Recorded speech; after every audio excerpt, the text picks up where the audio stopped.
Hello, আসসালামু আলাইকুম। সবাই কেমন আছেন? Good morning. সকালবেলা গার্ডেনে চলে আসলাম। অনেকদিন হলো গার্ডেনে আসি না। আর গার্ডেনের আপডেটও আপনাদের সাথে শেয়ার করা হয় না। গার্ডেনে যে সেই যে গাছপালা লাগিয়ে গেছিলাম আর আমার আসা হয়নি। জানি না এবছর কেন জানি গার্ডেনে আমার আসতে মন চায় না। আমি অসুস্থ মানে আমি কেমন জানি উইক।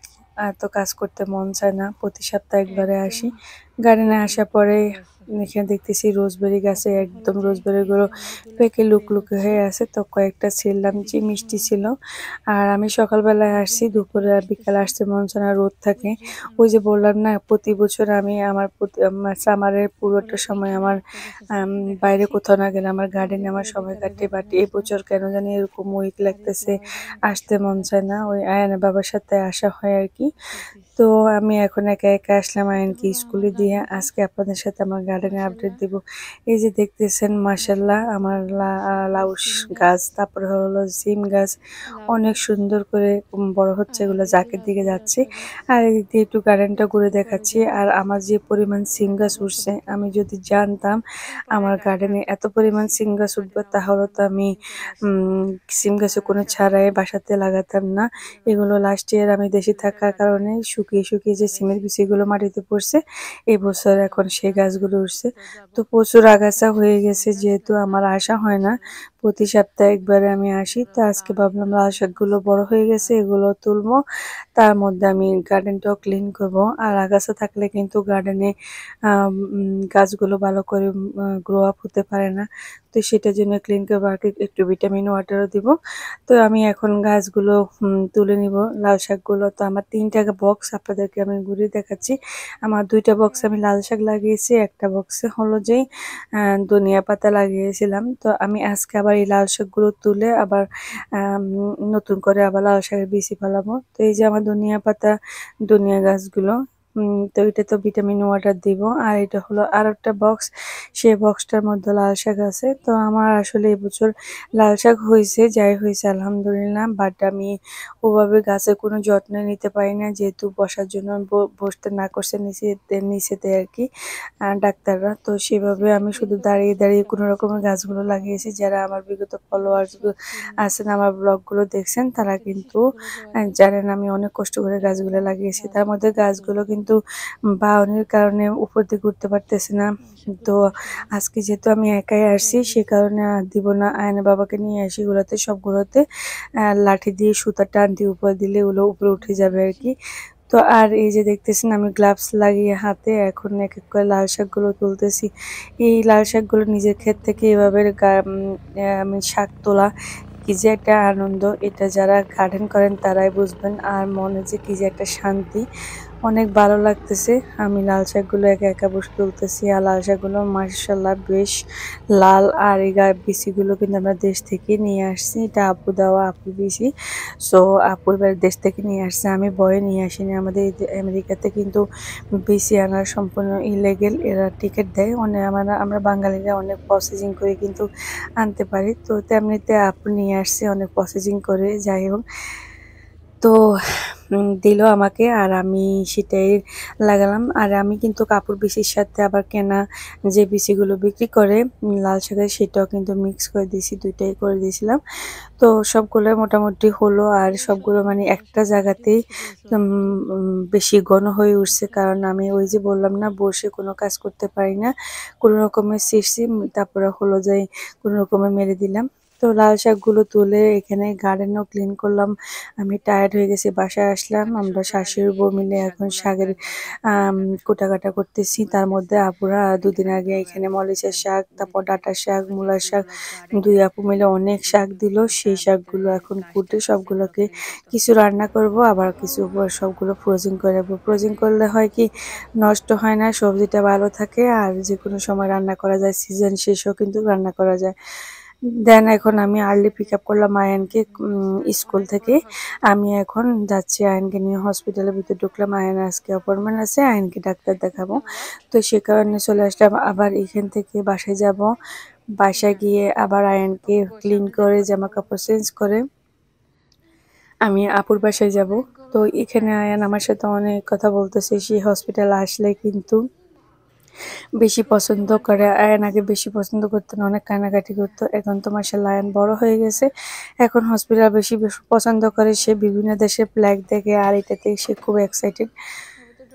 তো এখন আমি ভিতরে ঢুকতেছি, আয়ানকে দেখাবো। আর এই যে আয়ানের রেজিস্টার হয়ে গেছে, এখন আয়ানকে নার্সে চেক আপ করবে। আর আয়ান যে কত কথা বলে নার্সের সাথে, তার কথারই শেষ নেই। তার মধ্যে স্কুল থেকে তাকে এভরিডে কত কিছু গিফট করে। সে সায়েন্স ক্লাসে খুব ভালো করে, ম্যাথ ক্লাসে। তো যেসব স্টুডেন্টরা ভালো করে ক্লাসে তাদেরকে কিন্তু টিচাররা সারপ্রাইজ গিফট দেয় আর কি। বাচ্চারা আরও যেন এক্সাইটেড হয়ে যায়। এই যে এখন বাসায় গেলাম, তার মধ্যে যাই খুব তাড়াহুড়া করে আবার রেডি হয়ে বাস দেখে বেরিয়ে পড়লাম। আমি বাস দেখে বেরিয়ে পড়ছি, বাস 10 মিনিট পরে আসবে। আর সেই 10 মিনিট থেকে আমি 25 মিনিট ওয়েট করতেছি, কি জানি না বাসের কি হলো। আর সে অপেক্ষা করতে করতে শেষ। আর আয়ান বলতেছে সে কখন যাবে। আয়ান চিন্তা করতেছে তার বাবা যদি চলে আসে তাকে হয়তো বা অন্য জায়গায় নিয়ে যাবে, তার পুপির বাসায় নেবে না। তো তার পুপির বাসার পাশে যে পার্কটা সেই নাম রাখছে, আর তার কাজিনের নাম দিয়ে আনিকা পার্ক, কারণ সে তো নাম জানে না। তো এখন সে আনিকা পার্কে যাবে, স্কুটার রাইড করবে সে কারণে। তো এদিক দিয়ে আমি কোয়াটার নিয়ে নিলাম, যেহেতু আমি বাস ইউজ করি না, খুব কম ইউজ করি, আমার কাছে কোনো মেট্রো কার্ডও নাই। তো আমি জাস্ট এভরিডে যে সময় হোক যে কোনো সময় আমি আমাদের গাড়িটা ইউজ করা হয়। আয়নের বাবার সাথে আমি সব জায়গায় যাওয়া হয়। যখন আমি নিজের সেলফে কোথাও যাই তখন যাই আমি কোয়াটারটা ইউজ করি আর কি। তো আমি কোয়াটার নিয়ে নিলাম আর এখানে দাঁড়িয়ে আছি, বাসের জন্য ওয়েট করতেছি বাস স্টপে। আমার আয়ানও খুব এক্সাইটেড থাকে বাসে উঠতে, আমি খুব মজা পাই। বাট আমাদেরকে আয়ানের বাবা ছাড়তে চায় না, সে সবসময় সব জায়গায় নিয়ে যায়। আর আয়ান আজকে যাচ্ছে তার পুপির বাসায়, পার্কে যাবে। এই ওইখানে গেলে সে খুব মজা পায়, কারণ তার পুপিদের ফ্রেন্ডদের অনেকগুলো বাচ্চারা আছে তার সমবয়সী, তো তাদের সাথে খেলতে পারে। তো আজকে আপনাদের সাথে আমাদের ছোটখাটো সামার আসলে তো আমাদের ছোটখাটো সব জায়গায় পিকনিক হয়। বিশেষ করে আমার 2 ননদ যেখানে যাবে সেখানে তারা চা বানিয়ে নিয়ে যাবে, আর নিয়ে যাবে বিভিন্ন রকমের খাবার নিয়ে যাবে, আর তাদের ফ্রেন্ডরাও নিয়ে আসে। তো আজকে আপনাদের সাথে আমাদের ছোটখাটো পিকনিকটাও শেয়ার করব। ওই যে দেখতেছেন বাস আসতেছে, এমনিতেই লেট হয়ে গেছে, কোত্থেকে আর একটা স্কুল বাস আসে, সেটাই আই মিন মুভ করতে পারতেছে না, বড় স্কুল বাস। তো মেজাজটা গরম হয়ে গেছে, রোদের মধ্যে দাঁড়িয়ে আছি, বেশ গরমে পড়তেছিল। আর ওই যে দেখা যাচ্ছে ইহুদিরা যাচ্ছে, আমেরিকার ইহুদিদেরকে আপনাদেরকে একটু দেখিয়ে দিলাম। আর এই বাসটা হলো ইহুদিদের, আমেরিকার জুইশ যারা আছে তাদের সব কিছু আলাদা। রেগুলার পাবলিক থেকে তাদের স্কুল বাস, স্কুল কলেজ, তারপরে হলো শপিং মল, আই মিন খাবার দোকান, বাসা সব কিছু আলাদা থাকে। তো এই যে আমি এখন বাসে উঠবো, এটা হলো পাবলিক বাস। এখন আমি ঢুকতেছি, আর বাসের ভিতরে একটুখানি ভিডিও করলাম, বাট আমার কাছে শাই ফিল হয় সবাইকে ভিডিও করতে, সবার প্রাইভেসি থাকে। এই যে কোয়ার্টারগুলো এভাবে দিয়ে দিতে হয়। এখন আমি ভিতরের দিকে যাচ্ছি, আর গিয়ে কিন্তু এখানে আমরা এখন বসবো। এখানে এইভাবেই বাসের মধ্যে সিটগুলো থাকে। এখন ভিতরে বাসটা ছাড়লো, আর আমাদের বাসা থেকে আয়ানের পুপির বাসায় যেতে প্রায় 15 থেকে 20 মিনিট, 20 থেকে 25 মিনিট লাগে। আর গাড়িতে গেলে 15 মিনিট লাগে, 10-15 মিনিট। তো বাস থেকে নেমে গেলাম। এখানে আয়ান খুব দাঁড়িয়ে আকর্ষণীয় দেখতেছে এখানে কি করতেছে। এখানে মেবি কোনো ইন্টারনেট বা কারেন্টের লাইনের কাজ করতেছে। আমার নিউ ইয়র্কের মধ্যে কোনো কারেন্টের লাইনের তার উপরে দেখা যায় না, কিন্তু আপ স্টেটে যখন আমরা যাবো আওয়ার সিটিগুলোতে, তখন কিন্তু আমাদের দেশের মতো কারেন্টের লাইনগুলো একদম উপরেই। আর সিটির মধ্যে কিন্তু কারেন্টের লাইনগুলো আন্ডারগ্রাউন্ডে থাকে, মাটির নিচে। এখন আমি হেঁটে হেঁটে যাচ্ছি, আর আপুর বাসায় গেলাম, খাবার দাবার খেলাম। এখন চলে আসছি পার্কে। এই যে আপুর একটা ফ্রেন্ড আমার সাথে আসলো, আর আমার ছোট ননদ সালমা আপু সে অন্য কাজে একটা জায়গায় গেল, সেখান থেকে আমাদের সাথে পার্কে মিট করবে। এখন আয়ান খেলতেছে আয়ানের কাজিনের সাথে, আর এদিক দিয়ে হলো অন্য বাচ্চারাও আছে। যেহেতু আমরা 4টা, 4:30টার দিকে আসছি, তখন পার্কে খুবই কম লোকজন ছিল। তারপরে আস্তে আস্তে অনেক বাচ্চারা একসাথে হলো। এটা সিটি পার্ক, আর এটা হলো ডাম্বুর পাশে। সো এখানে অনেক বাচ্চারা একসাথে হয়, আর আপুর ফ্রেন্ডও আস্তে আস্তে আসতেছে, যেগুলোর সাথে আয়ানে খেলাধুলা করে তারা এখনো আসি পৌঁছায়নি। তো আয়ান নিজের চালপে এখানে খেলতেছে, আর আমার খুব ভয় লাগতেছে। এখানে স্কুটার চালালে আয়ান কিছুক্ষণ পরপরে পড়ে যায়। আর যেহেতু ওকে শুধু লাল যে সাইনগুলো দেখতেছেন এগুলোতে কিন্তু সফট পড়লে কোনো ব্যথা পায় না, কিন্তু আর কালো যে সাইডগুলো এগুলোতে কিন্তু একদম হিজড়ালা, পড়লে কিন্তু অবস্থা খারাপ হয়ে যায়। তো আয়ান ওই যে দোলনা খেলতে গিয়েছে, দোলনা দিবে এখন, সে দোলনা দিচ্ছে। তো আমিও গেলাম, ওনারা আসতেছে, লেট হচ্ছে, তো আমিও গিয়ে আয়ানকে পুশ করতেছি। আয়ান বলতেছে আমি তাকে পুশ করার জন্য আমাকে ডাকছে। তো গেলাম, আয়ানকে একটু পুশ করলাম। আর আমি তো এই দোলনাতে বসবই, সেটা তো আর মিস হবে না। যে পার্কে এই ধরনের দোলনাগুলো আছে সেটার মধ্যে তো আমরা সবাই যাই বসি, যদিও এগুলো বাচ্চাদের জন্য, কিন্তু বড়রা এখানে বসে, বড়রা বসতে পারে, কিন্তু এগুলো বাচ্চাদেরই। আর ওগুলো আছে একদম বেবিদের বক্স সিস্টেম, একদম সুন্দর করে বাচ্চাদের, ওই ছোট বাচ্চাগুলোকে সেখানে বসানো যায়।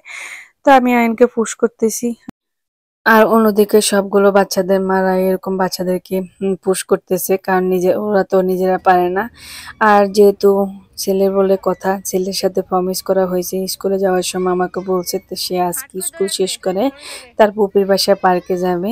তো আমি যত কষ্ট হোক অনেক কাজে করলাম দেখলেন, তারপরেও আমি কিন্তু আয়নকে নিয়ে তার কমিটমেন্ট আমি রাখলাম, তাকে নিয়ে আসলাম। আর আসলে আমাদের বাবা মাদের এটা করা উচিত, বাচ্চাদের সাথে আমরা অনেক সময় অনেক মিথ্যা কথা বলি, আসলে এগুলো বলা উচিত না। আর বাচ্চাদেরকে মিথ্যা আশ্বাস দেওয়া উচিত না, যেটা আমাদের দ্বারা পসিবল সেটা বলবো, আর যেটা আমাদের দ্বারা পসিবল না বাচ্চাদেরকে সে ধরনের কথাগুলো না বলাই বেটার। এতে করে বাচ্চাদের মন ভেঙে যায়, বাচ্চারা ক্রেজি হয়ে যায়, আর বাচ্চারা পরবর্তীতে বাবা মাদেরকে বিলিভ করে না। তো সে কারণে আমি আয়ানকে যে সময় যে কথাটা বলি আমি ওই কথাটা রাখার চেষ্টা করি। ইভেন আমি আয়ানকে সেটা দিই, যেটা দেওয়ার কথা সেটাও দিই। তো আমি তার সাথে কথা দিলাম তাকে নিয়ে আসবো, তো সে কারণে আমি আসলাম। আর বললাম এখন তাকে পুশ করার পরে বলতেছি মামি একটু বসি, তুমি মামিকে ভিডিও করো। তো আমার ছেলে এই ভিডিওটা করা, তো আমার ছেলে খুবই এক্সাইটেড হয়ে গেছে। আসলে আয়নের বাবা এই ধরনের আমি একা বের হই বা আয়নকে নিয়ে আসি এটা পছন্দ করে না, তার সাথে বের হওয়া বা তার সাথে যাওয়া সেটাই করে। এখন আয়ন আস্তে আস্তে বড় হচ্ছে, আর আয়নকে নিয়ে আয়ন বাবার রিক্সে থাকে, কি জানি আমরা বাস থেকে কোথাও হারাই যাই নাকি বা কোনো রকমের প্রবলেম হয় নাকি আমাদের, সেই কারণে। কারণ আমি আমেরিকাতে আসার পরে আমেরিকার লাইফে আমি কিন্তু আয়নের বাবার সাথে আমার সব যাত্রা, কিন্তু আমি কখনো একা কোথাও কিছু করিনি। এখন আবার তার মধ্যে আয়ান হলো, আয়ানের বাবা একটু মানে অনেক অনেক স্ক্যারি থাকে, কোনো রকমের প্রবলেম হয়ে যায় নাকি, আয়ান ছোট আমি কোনো কিছু জানি না বুঝি নাকি, এরকম আর কি মনের মধ্যে একটু ভয় থাকে। কিন্তু এখন তো আমার ছেলে বড় হয়ে গেছে, আর আমি এত বছর আমেরিকাতে আস্তে আস্তে আমি অনেক কিছু শিখে ট্রাই করি। তো সে কারণে আমি এখন আস্তে আস্তে একা একা বের হই। তো এর মধ্যে কিন্তু কাপুরা সবাই চলে আসছে, আর কাজিনরা সবাই একসাথে হলো খেলাধুলা করতেছে। দেখলেন আপু স্যান্ডউইচ বানিয়ে নিয়ে আসছে, বার্গার অনেক মজা লাগছিল, চাটা অনেক কিছু খেলাম। এর মধ্যে আপুর আর একটা ফ্রেন্ড নিয়ে আসলো, এটা অনেক পরে ছিল, আমরা চলে যাওয়ার আগ মুহূর্তে পার্ক থেকে। তো ওয়াটারমেলন নিয়ে আসছে, তো সবাই মিলে আমরা খাচ্ছি। এখানে একটা বাচ্চা আসছে, তাদের ফ্রেন্ড তাকেও দিলাম। দেন সেই পার্ক থেকে চলে আসলাম, আসার পরে আপুর আর একটা ফ্রেন্ডের ব্যাকইয়ার্ডে আমরা গেলাম। এখানে অনেক সুন্দর করে গার্ডেনটা করা, বাট এখানে সবগুলো আপু থাকার কারণে আমি কোনো ভিডিও করিনি। আর এই ভিডিওটা নিয়েছে আয়ানেই, সেই কারণে আমি অনেকটা কাটিয়ে দিয়েছিলাম, আপুদের পেজ দেখা যায়।